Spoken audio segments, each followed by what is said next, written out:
All season connectivity होने से अब घाटी के लोगों के पास जो है आने जाने में 3 से 3.5 घंटे का वक्त, जबकि रोड के रास्ते 8 से 10 घंटा लग जाता था। कनेक्टिविटी जहां बेहतर होगा वहां विकास आएगा। और प्रधानमंत्री ने शुरू से कहा है कि 2014 में जब उन्होंने गांधीनगर रेलवे स्टेशन का फाउंडेशन किया था, वहां उसके पुनर्विकास का, तो उन्होंने कहा था रेल को गति तो देश को प्रगति। आज देखिए पूरे देश में रेल किस तरीके से बदलाव से गुजर रहा है।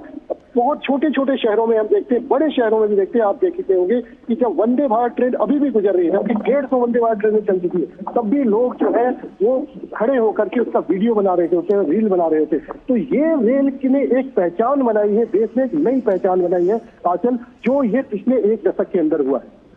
और साथ ही जिस तरह से हमने अभी जिस ट्रेन का जिक्र हम कर रहे हैं, ये धार्मिक और सांस्कृतिक विरासत को संजोने का भी एक बहुत बड़ा अवसर है, क्योंकि माता वैष्णो देवी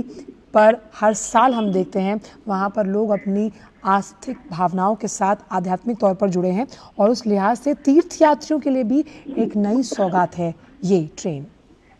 बिल्कुल, बहुत बड़ी सौगात है। देखिए माता वैष्णो देवी के लिए दिल्ली से तो ट्रेन चली रही थी, वंदे भारत एक्सप्रेस ट्रेन दिल्ली से माता वैष्णो देवी के लिए पहले से चालू है, लेकिन अब अमृतसर से भी ये ट्रेन जो शुरू हुई है, तो आप समझ सकते हैं कि जब कोई भी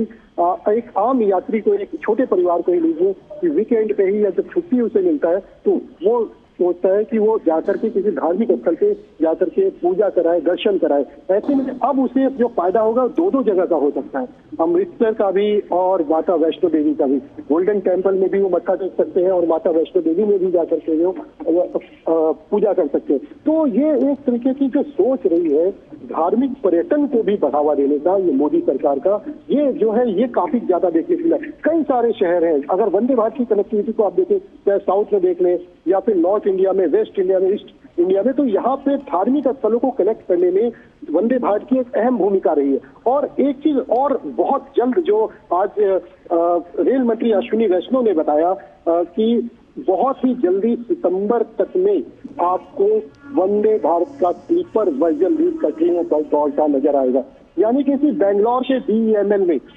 जो है इसका निर्माण हुआ था, निर्माण चल रहा है और लगभग वो कंप्लीट हो चुका है, और इसका टेस्टिंग के लिए भी वो अब उसको भेजने की तैयारी कर रही है। तो बहुत जल्दी जो है अब भारत का एक और नया चेहरा, रेलवे का एक और नया चेहरा जो है वो आपके सामने आएगा, जो कि स्लीपर वर्जन होगा वंदे भारत का, एक प्रीमियम ट्रेन जो कि विश्व स्तरीय अनुभव है, यात्रियों को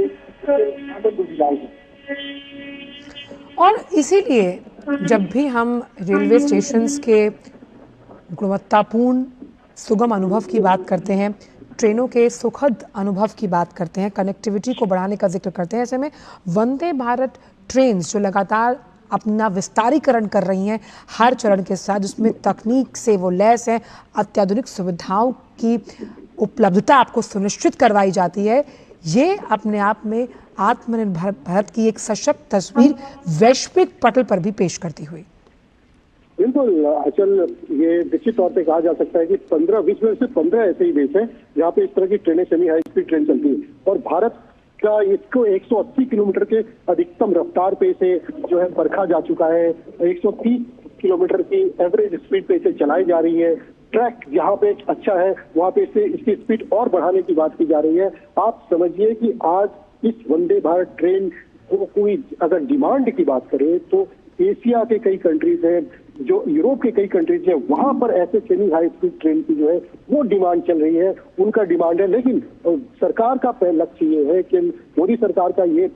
टारगेट किया है कि अगले 3 साल के अंदर 200 नए और वंदे भारत ट्रेन को पहले भारत में भी अलग अलग शहरों, छोटे शहर, बड़े शहरों से जोड़ा जाए। उसके बाद जो है इसको इसके एक्सपोर्ट की बात होगी। पहले देश के अंदर कनेक्टिविटी, नए रफ्तार और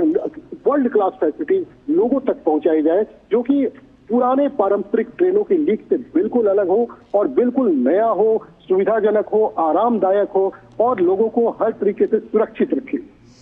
और साथ ही हमने हमेशा देखा है अभिषेक, इन ट्रेनों को जब भी देश को समर्पित किया जाता है, राज्य को समर्पित यानी कि राष्ट्र को समर्पित, लोकहित को समर्पित, ऐसे में उनके पीछे जो हाथ जिन्होंने इन ट्रेनों के सुगम और सुलभ अनुभव को जो अब लोगों तक पहुंचेगा